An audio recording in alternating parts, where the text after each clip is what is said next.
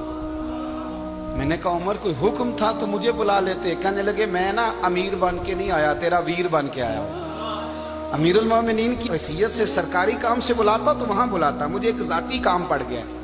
کہتے ہیں میں نے عمر کو گھر کی اندر بلا کے چارپائی پہ بٹھایا، میں نے کہا حضور میں غریب آدمی ہوں، میں کیا آپ کے کام آ سکتا ہوں؟ تو کہتے ہیں انہوں نے نا مجھے ساتھ بٹھا لیا، پھر میرا ہاتھ پکڑ لیا، کہنے لگے تو عمر کو جانتا ہے؟ عمر جھوٹ نہیں بولتا، تو جانتا ہے عمر وعدوں کا پکا ہے؟ کہا حضور جانتا ہوں۔ کہا میں اس وقت آیا ہوں جب دیکھ بھی کوئی نہیں رہا۔ حضرت حذیفہ بن یمان کہتے ہیں پریشان ہو گیا، حضور پہلیاں نہ بجھوائے، مہربانی کر بتائیں کدھر آئے ہیں؟ حضرت عمر فاروق فرمانے لگے 62 سال کا ہو گیا ہوں، 63 میں چل رہا ہے، داڑھی سفید ہو گئی ہے، پھل پک گیا، اٹھ فریدہ ستیا، داڑھی آ گئی پور، اگا نیڑے آ گئی، پیچھا رہ گئی دور، اب نا اب قبر اشر کا معاملہ صاف نظر آنے لگا ہے۔ کہا حضور مجھ سے کیا چاہتے ہیں؟ حضرت عمر رو پڑے، کہنے لگے آج میں عشاء کے بعد نکلا ہوں تو نبی پاک کے صحابہ مجھے نیک کہہ رہے تھے، پھر میں نے بچوں کی ماں سے اور بچوں سے بھی پوچھا ہے، وہ بھی مجھ سے راضی ہیں، پر حذیفہ تیرے ساتھ نبی پاک راز کی باتیں کرتے تھے، سچ بتا کہیں عمر کا نام منافقوں میں شامل تو نہیں؟ سچ بتا ان منافقین میں تو شامل نہیں، کہیں اوپر سے تو نہیں سارا کچھ؟ حضرت حذیفہ بن یمان کہتے ہیں میں باپ کے مرنے پہ اتنا نہیں رویا جتنا عمر کے سوال پہ رویا۔ میں قدموں میں بیٹھ گیا، میں نے کہا نہیں عمر یہ تو میں نے نہیں سنا، لیکن یہ میں نے نبی پاک سے ضرور سنا ہے کہ میرے بعد اگر کوئی نبی ہوتا تو عمر ابن خطاب ہوتا۔ یہ میں نے اپنے کانوں سے سنا ہے کہ عمر جس گلی سے گزرے شیطان رستہ بدل جاتا ہے۔ یہ میں نے اپنے کانوں سے سنا ہے کہ 950 سال حضرت جبریل جناب عمر کی شان بیان کریں تو پھر بھی بیان نہیں ہو سکتا۔ یہ میں نے ضرور سنا۔ دوستو ساری زندگی حضرت عمر نے اگر دوسروں کا محاسبہ کیا تو اپنا اور اپنے بچوں کا بھی کڑا خیال رکھا کہ بچے دونوں کاروبار کے لیے مصر گئے، ایک بہت بڑا قافلہ گیا مدینے سے مصر تجارت کے لیے، تو یہ گئے تجارت کے لیے، تو حضرت عبداللہ ابن عمر، حضرت عبید اللہ ابن عمر، حضرت عمر کے دونوں بیٹے گئے۔ جناب عمر فاروق کے بچے جب وہاں پہنچے، بچے ہیں شہزادے ہیں، وہ کاروبار کرنے گئے اور وہاں بتایا گورنر صاحب نے کہ یہ فاروق اعظم کے بچے امیر المومنین کے۔ لوگوں نے ان سے زیادہ مال خریدا، تجارت میں زیادہ نفع ہوا، ظاہر ہے کہ وہ آپ کے جو اللہ خیر کرے حکمران ہیں ان کے کاروبار کتنے ملکوں میں ہیں، کس بنیاد پر ہیں؟ صرف اس بنیاد پر کہ وہ حکمران رہے، ان کے لیے آسان تھا بڑے لوگوں سے تعلقات بنانا۔ حضرت عمر فاروق رضی اللہ تعالیٰ عنہ کے بچے ڈھیروں مال کما کے جب واپس آئے نا تو حضرت عمر سے آ کے بچوں نے بطور محبت کا ابا جی اللہ نے بڑا ہی فضل کیا ہے، بڑا مال کمایا الحمدللہ، یہ دیکھیں کتنا نوازا ہے۔ تو حضرت عمر کہنے لگے سارے قافلے نے اتنا ہی کمایا ہے؟ سارے قافلے نے اتنا ہی کمایا ہے؟ تو حضور نہیں، سارے قافلے نے اتنا نہیں کمایا، سب کو اتنا نہیں ملا۔ وہ تو وہاں گورنر صاحب نے لوگوں کو تعارف کرایا تھا کہ یہ عمر کے بچے ہیں، تو لوگوں نے پھر ہم سے بڑا ہی خریدا۔ تو حضرت عمر فرمانے لگے ٹھیک ہو گیا، میں بات سمجھ گیا ہوں، اس طرح کرو جو تمہاری اصل زر تھی نا، جو راز تھی وہ رکھ لو اور باقی سارا مال مال خزانہ میں جمع کرا دو، اس لیے کہ یہ تم نے تجارت نہیں کی، یہ تم نے اپنے باپ کا نام بیچا ہے، یہ تم نے امیر المومنین کے بیٹے ہونے کا فائدہ اٹھایا ہے۔ فرمایا یہ تمہارا نہیں حق، یہ مسلمانوں کا ہے، اس لیے کہ یہ مال تم نے محنت سے نہیں کمایا، یہ باپ کی کرسی کا فائدہ اٹھایا ہے۔ اور فرمایا اگر تم نے مال جمع نہ کرایا تو میں مال بھی لے لوں گا زبردستی اور کوڑے بھی ماروں گا، ڈبل سزا دوں گا، مرضی سے جمع کراؤ گے تو کوڑوں سے بچ جاؤ گے۔ بڑے بیٹے نے تو جمع کرا دیا تو چھوٹا تھوڑا پریشان ہوا، تو حضرت عبداللہ ابن عمر چھوٹے بھائی کا ماتھا چوم کے کہنے لگے بیٹے چپ کر کے جمع کرا، یہاں بھی فخر کر کے ہم عمر کے بیٹے ہیں اور قیامت میں بھی فخر کریں گے کہ ہم فاروق اعظم کے بیٹے ہیں، یہاں بھی ناز کریں گے اور وہاں بھی ناز کریں گے کہ عمر کے بچے ہیں۔ ہمارے باپ نے خود بھی حلال ہی کھایا ہے، اور جب ہماری کمانے کی باری آئی ہے تو ہمیں حکم بھی حلال کھانے کا دیا۔ بھائی ہمارا مزاج نہیں۔ ملک شام سے اور ایران سے کچھ لوگ آپ کی خدمت میں آئے، تو وہاں سے کچھ کنیزیں بھی آئیں، ان کے بادشاہ کا پیغام لے کے۔ شاہ ایران کی کنیز کو ملکہ نے کہا کہ نا حضرت عمر کی زوجہ کو دیکھ کے آنا ذرا کس طرح کی ہے۔ ہمارے ملک میں کیا کہتے ہیں؟ خاتون اول، باقی سارے دوؤں میں خاتون اول۔ ذرا خاتون اول کو دیکھ کے آنا۔ تو وہ جب آئی نا گھر میں ملنے، تو کہا کہ مجھے میری ملکہ نے کہا تھا کہ عمر کی زوجہ سے، اہلیہ سے ملاقات کر کے آنا۔ تو حضرت عمر کی اہلیہ نے نا ایک جوڑا کپڑوں کا دے دیا ملکہ کے لیے، اور ایک خوشبو کی شیشی دے دی۔ اب جب وہ تحفے وہاں گئے تو اس ملکہ نے نا کچھ سونے کا سامان بھیجا، کچھ زیورات بھیجے، کچھ تحائف بھیجے۔ جب حضرت عمر کے گھر آئے نا، وہ خادم لے کے آیا، اس نے کہا جی آپ کی اہلیہ نے تحفے بھیجے تھے، تو جواب میں شاہ ایران کی بیوی نے، یہاں جس ملک کا وہ سفیر تھا، انہوں نے بھی یہ بھیجے۔ تو حضرت عمر فاروق نا وہ تحفے لے کے گھر گئے، تو جا کے کہنے لگے اپنی اہلیہ سے، یہ تو کب سے تحفے تحائف بھیجنے لگ گئی ہے؟ یہ کب سے نظام شروع ہو گیا؟ تو کہ حضور تحفہ دینا لینا تو ٹھیک ہے، سنت ہے، محبت بڑھتی ہے، تو یہ کوئی قباحت نہیں، اور میں نے اپنی ذاتی استعمال کے لیے جو چیزیں رکھی تھی وہ میں نے دی ہیں۔ تو حضرت عمر فاروق رضی اللہ تعالیٰ عنہ فرمانے لگے، ہم نے کسی ملک کے ساتھ اور اس کے بادشاہ کے ساتھ ذاتی تعلق نہیں بنانا، تعلق جو بھی بنے گا رسول اللہ کے دین کی برکت سے بنے گا۔ ذاتی رشتے نہیں ہم نے قائم کرنے، ذاتی۔ آپ کے ملک کی جو ایئر لائن جس کا ہر سال خسارے کا ڈنڈورا پیٹا جاتا ہے نا، وہ ہمارے بادشاہ صاحب اور صدر صاحب اگر غیر ملکیوں کو گھوڑا کبھی بھیجنا ہو نا، گھوڑا، تو پورا ایک جہاز گھوڑا لے کے تحفے میں جاتا ہے، پورا جہاز غریب قوم کا یہ سرمایہ، اور قوم بڑی بادشاہ ہے، لائنوں میں لگ کے ووٹ دیتی ہے۔ دو کام ہمیشہ لائن میں لگ کے کرنے، ایک بل لائن میں لگ کے جمع کرانا ہے، اور ایک ووٹ لائن میں لگ کے، تاکہ پھر پورے 5 سال لائن میں ہی لگے رہیں۔ مرضی سے آپ ووٹ دینا، پر جو بات درست ہے اس کو سنو۔ حضرت عمر فاروق رضی اللہ تعالیٰ عنہ نے اپنی اہلیہ سے پوچھا کتنے کا تھا وہ تیرا جوڑا اور خوشبو کی شیشی؟ انہوں نے کہا 3 دینار کی۔ فرمایا یہ 3 دینار تیرے، اور باقی جو تحفے آئے ہیں وہ تو خود کہہ، چونکہ اس نے تیرے نام بھیجے ہیں، تو کہہ کہ میں مال غنیمت میں دیتی ہوں، تو کہہ میں مسلمانوں کو کہہ۔ تو زوجہ ہنس پڑی، کہنے لگی میں نام بھی کہوں تو مجھے کہنا تو پڑے گا ہی، کہنا تو میں نے ہے ہی، کیونکہ سامنے عمر فاروق ہیں، لہذا فرمایا کہہ دیتی ہوں میں نے دیا خزانے کو۔ حضرت عمر نے جمع کرا لیا۔ میں یہ کیا بات ہے؟ میرے گھر والے جو مرضی کریں، ان کا معیار زندگی جس طرح کا مرضی ہو،